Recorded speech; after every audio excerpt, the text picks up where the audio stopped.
And our first speaker on this particular topic is Darja Isaksson, who is a terribly cool person. We had a chance to talk this morning.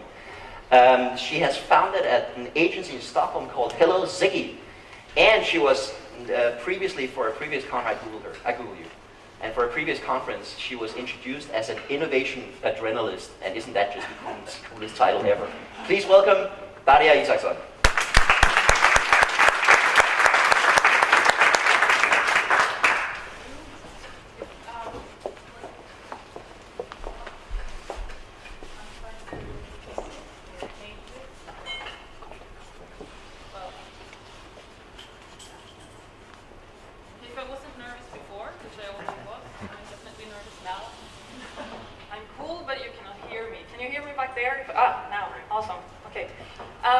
Hello, I'm thrilled to be here. I'm Darja, as you've heard.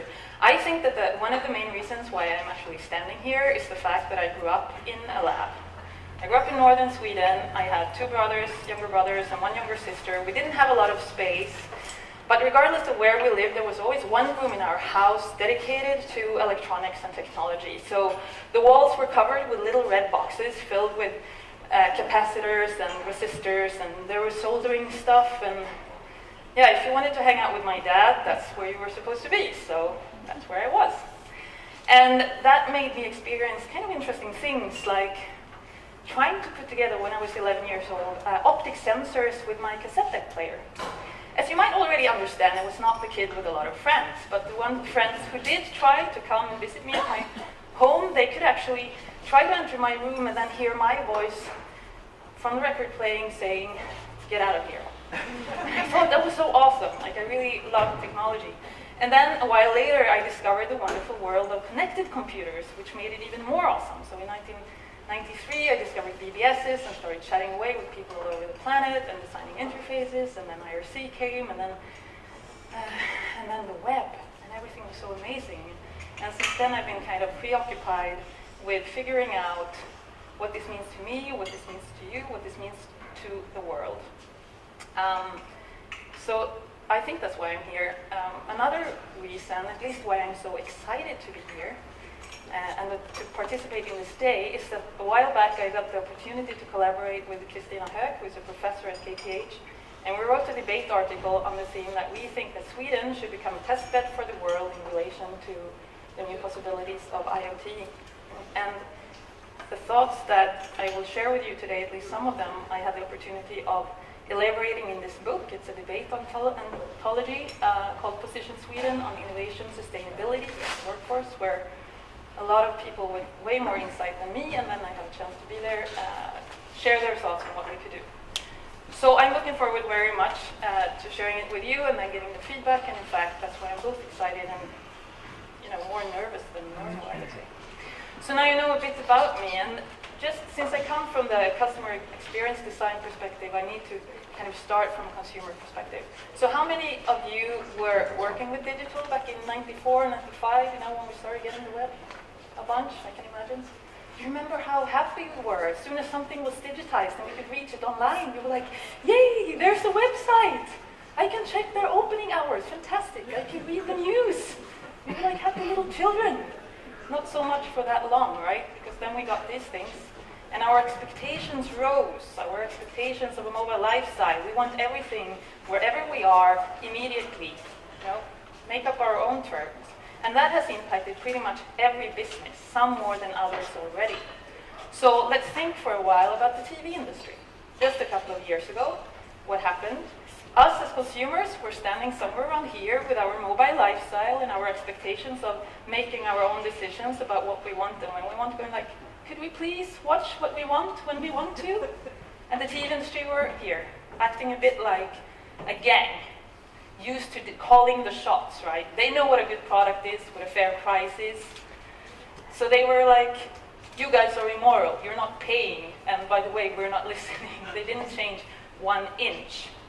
Boom, enter stuff like Netflix, making it possible. And then they go like, whoa, people are actually willing to pay. Well, not for a sucky product, but definitely for the experience we want. So what's actually happening is that there is no industry anymore that is allowed or has the opportunity to dictate the terms of the expectations for their own industry, even though they used to. It's not true anymore. And yes, our expectations are increasing, and we are increasingly impatient. We are so impatient, in fact, that one could say we're the first generation with a shorter attention span than goldfish. 2 seconds. If the loading time is higher, boom, we're out.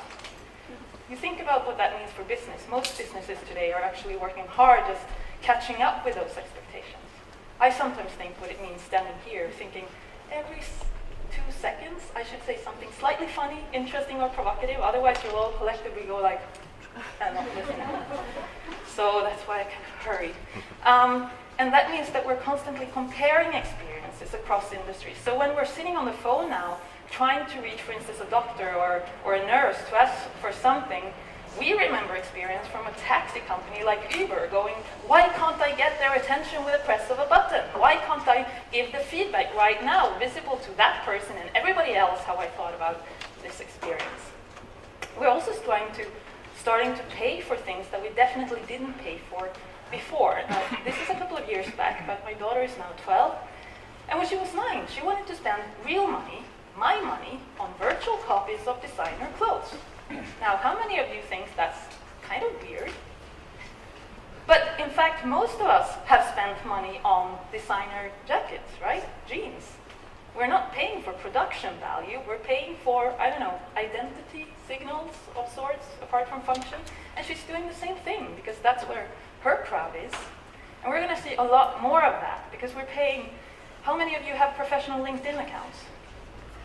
So if I would have told you, all of you basically, if we would have said 10 years ago, soon you're going to spend about 40 euros per month to let the world see your CV and then see, ooh, who's been checking me out, you would have said, sounds kind of weird.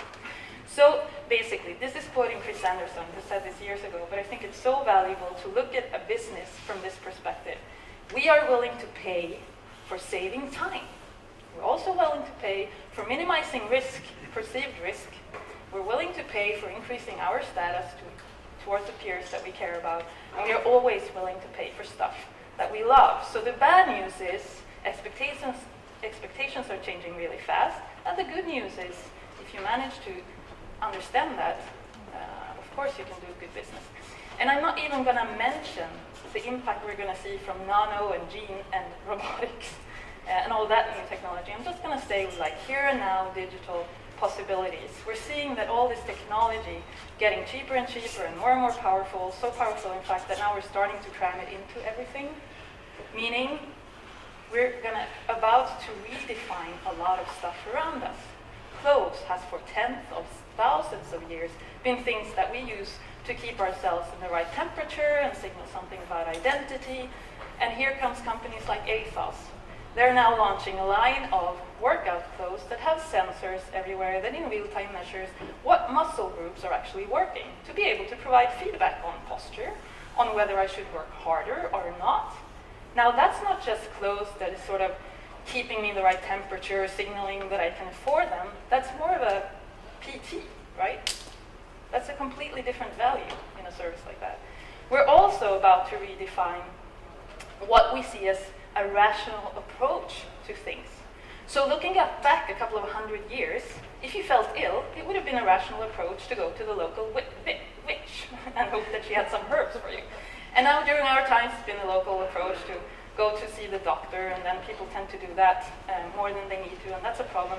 But we're seeing expectations quickly adjusting to the expectations of being able to self-diagnose and proactively handle our health care. Because we know it can be done. Because we're seeing services that can start to adjust extremely to us and lower all thresholds, reduce friction, taking into account what we want to do, when we want to do it, where we are when we want to do it, who I am and what my usual habits are, even how I am at the moment. Take a second to contemplate this fact. Apple has a patent pending to show us ads depending on outer circumstances such as temperature, humidity, stuff like that. And then facts about me, my pulse at the moment, my galvanic skin response indicating my stress level, and actually my facial expression right now. And if you think about it for 1 second longer, you realize that, hey, if I have an iDevice, I already have a camera pointing at my face at all times. So basically all they need to do is put sensors for galvanic skin response and pulse measuring in this thing, and they are there. When we have that type of services, what is going to happen? Our willingness to share information about how we feel. What is going to happen with our expectations of what is good service in healthcare once we have those habits? I don't think what I'm saying is really new to you, but I really wanted to set the picture. So my main message is this.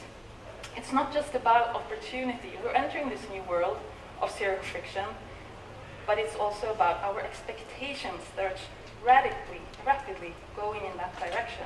And I think it's very important that we have as many decision makers as possible, policymakers, politicians, and people in power of companies understanding that fact, because as much as I love grassroots movements and grassroots innovation and all that stuff, I'm still convinced that radical transformation and changes happen better if you have a top management understanding. And I think we're all here in agreement that we want to see more of this. We want to see more large-scale solutions that change our behavior to more healthy, sustainable behaviors, right? I'm actually thinking I'm going to stay in Copenhagen for an extra day just to be able to try this service because it seems so awesome. We also know that we can use these new possibilities to kind of redesign society in ways that were just not possible before and now suddenly seem dirt cheap. This is a slightly old example of an experiment conducted by MIT Labs in 2009, but I think it's so brilliant that I just want to share it still.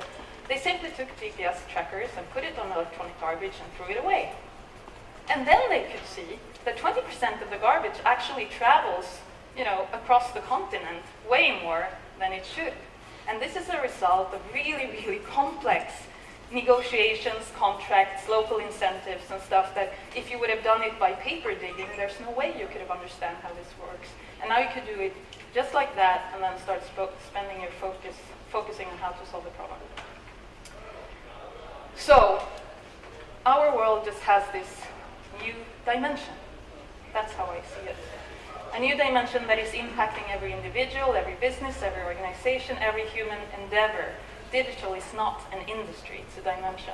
So now we have the world of atoms and we have the world of bits. And what it means basically is that we know that we can't consume köttvärlden the way we used to. We know we need to do something. And what we can do with digital is simply increase the value. I sometimes double dare people and say, mention one single physical product where we could not increase value with the help of digital. We can increase efficiency, we can make us use them longer, we can make us pay for them more, waste them less. And then we have the world of bits. A world of bits where we are now buying and spending money on stuff like music and film and using stuff that's been around for a while, and then some weird stuff like virtual designer clothes and swords and gaming characters and LinkedIn profiles. But how many of you think that we're kind of at the end now of what kind of digital consumption we can use to create growth? We've only just started scratching the surface. We have no idea. Actually, for me, this is a potential of endless growth that is way more sustainable than when we only had the three-dimensional world of atoms. And this is really important because we know we need to address these things. Sometimes I look at the world and it feels like there are these two types of people digging their own trenches. One kind of people saying, look, this is not sustainable, we need to act more local, we need to get back to basics, we can't keep consuming. And then there's another one saying, grow up, if we don't have financial growth, then we're going to have unemployment, illness, sickness, misery, and death. And you don't want that. And they're, basically not communicating very well. And I'm like, hello, there's this solution. Increase value of all physical stuff with the help of digital, and then maximize digital growth. And I hope that you're with me. And I hope that you're wondering, so get to it, optimize. What can we do? And I guess that's why we're here today. There are a few ideas that I have, but I'm so much looking forward to yours. I think like this. Well, there's this predicament of our situation from a global perspective. We're located, this is us, here. We're like really, really small and sort of far away. I think that Sweden, at least, is a bit like a suburb, you know, peripheral, but with a weird language that nobody except you guys understand. And if you're small, then you have to be fast. So what's interesting is that we also have a culture that relates to speed. We are actually capable of consensus. We are capable of making decisions that have large-scale impact in our countries. Let me take 2 examples. We decided that we need broadband for all, and then we just did it. And we decided that we needed personal computers for as many people as possible, so we have these state-subsidized programs to make it happen. This is something that would have been politically impossible in a lot of Western countries. Believe me, I used to live in Switzerland. I moved from 100 megabit efficiency in 95 to modems in 99 back there. That was horrible. So we've done that before to create competitive advantage. We also have another notable historical fact. We've been kick-ass at collecting data. We've been among the first countries to register our inhabitants for warfare, religious, and taxation reasons, sure, but we have that habit, right? We even have information today that would be unthinkable in many Western countries, like personal security numbers, which is, at least in Sweden, seen as something, you know, yeah, that's how we build an efficient state, and that's how we reduce friction, and that's how I get good service from the public sector. But in Germany, you're not allowed to have personal security numbers, and in the UK and in the US, this is kind of unthinkable. We also have data sets that we know have, and we have created growth by this in an efficient public sector. And we know that we have other data sets. In Sweden, we have Tvillingregistret, and we have quality registers and stuff that we know produce a lot of unique growth. And another interesting fact, the people. This group of, like, we can curse about it if we look at the street, but we're a population of basically trend-setting early adopters that are all fairly tech-savvy. A really valuable resource if we would want to use it for this opportunity. Offer these 26 million trusting, trans-sensitive data collectors as a testbed for the world of digital innovators. But if we want to do that, I think we need to adjust our view of information and our view of what infrastructure is. So when we talk about infrastructure, we talk about roads and railroads and, I don't know, water pipes. And then sometimes we talk about schools and democratic functions. And then in business, we talk about intranets and CRM systems. But we almost never talk about the information itself. Even though information itself, by now, is perhaps the most important raw material. And we need to address that as an infrastructural issue, because the physical infrastructure, that's the thing that will sort itself out. You know, already every house, car, lamppost, bus out there, especially everything that's being shipped now, is crammed with sensors, generating all the information we could imagine to make efficient transportation and better energy handling and whatever we might come up with. But it's always in verticals, and it's never made available because there's no real incentive, right? So you're thinking, we have open APIs, and we're working on it, and we're saying open APIs are not enough. Because a world with like hundreds of thousands or millions of open APIs, that's just not optimal. It's a little bit like when the US said, hey, let's make the market decide what standards we want for railroads, and oops, now we have like, I don't know how many different standards of railroads. It's just not very efficient if you want to build trains and transport people. So, and I'm not suggesting a huge database, because that also freaks me out. I'm just suggesting more of a, let's call it a soft standard, where we have an infrastructural view of defining a soft standard, defining what information do we want and how should it be organized in order to be accessible, and then add incentives for all these people, companies and organizations that make the investments to actually open up. Let's say tax reductions for the investment in the solution if you just make the information available. And then, once we have that in place, let's say, okay, here's the unique, massive amounts of data sets, the one, for instance, that Google failed to do with their Power Meter initiative. And then we just have a modern information policy saying, well, most of the data can never be tracked in individual. Here's what everybody can use. Here's what you're allowed to use if you tell us who you are. Here's what you can use if we approve you as a partner and you are building services in the direction that we want. in these areas, and here's the stuff that you can only use in a specific way. Let's say individuals have to have the possibility of opting out if they don't want to be part of this, or you need to have this kind of design transparency so that everybody can understand what you're actually doing with the data, etc. Add to that our strong public sectors. Let us make incentives, give public sectors incentives and motivations for innovation procurement. And let's make sure that the solutions that they order and buy are readily accessible for all other parts. Again, not by centralizing, because distribution, just like the physical infrastructure, that's going to sort itself out. Because distribution is not a problem in the digital world. Transparency in terms of quality might be a problem. So in the soft standard, we could also have ideas of what quality measures you have to be transparent about. What the users think, what the buyers think, frequency of use, stuff like that.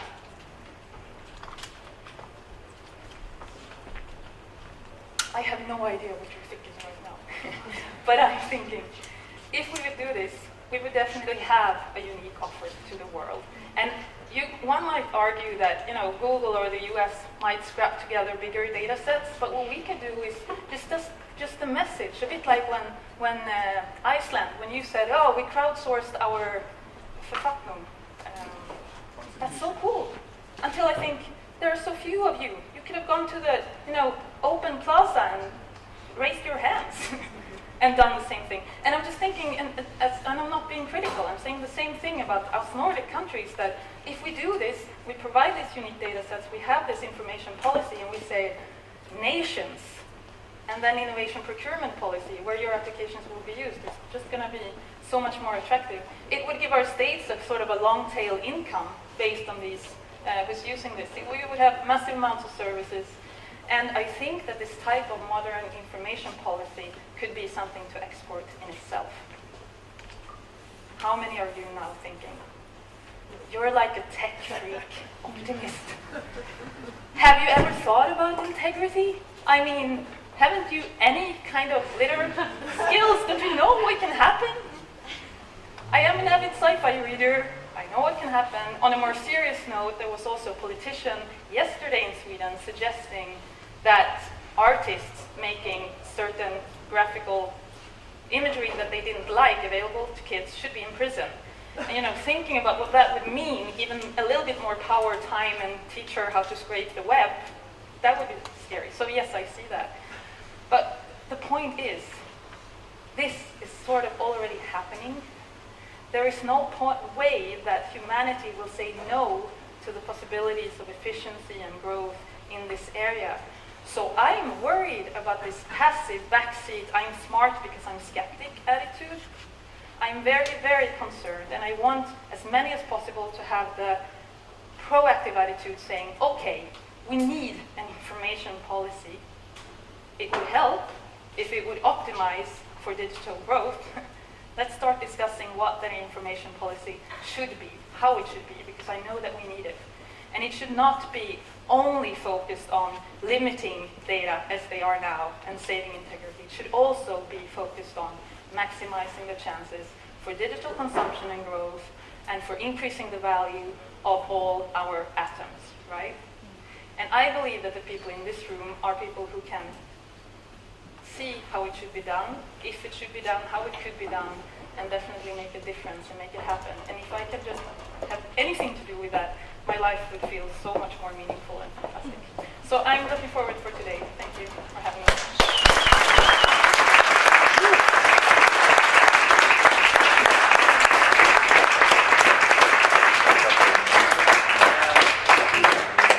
We talked about this earlier today, but you talked about what we're good at in the Nordic countries. What do we suck at in this regard? One thing that we have as a problem right now is really early seeding. I'm just thinking about, I have friends who are entrepreneurs who say I couldn't have started if I wouldn't have first been freelancing in the UK and made these first, 100,000. It's not a lot of money. Israel, for instance, I talked to some of the guys who are behind PrimeSense, the sensors for Connect, and they were like, well, yeah, we have 3 years of mandatory military service, and you know, if you're creative and you have too much time in your hands, you start doing something, and 3 years into your pet project, it's just a little bit too good to just drop. And this is one of the challenges we have right now. There is money out there. There are ways to solve it. We just need a solution. There are many, but one solution for that. So that is one thing. Thank you so much. A big hand for Darja Isaksson.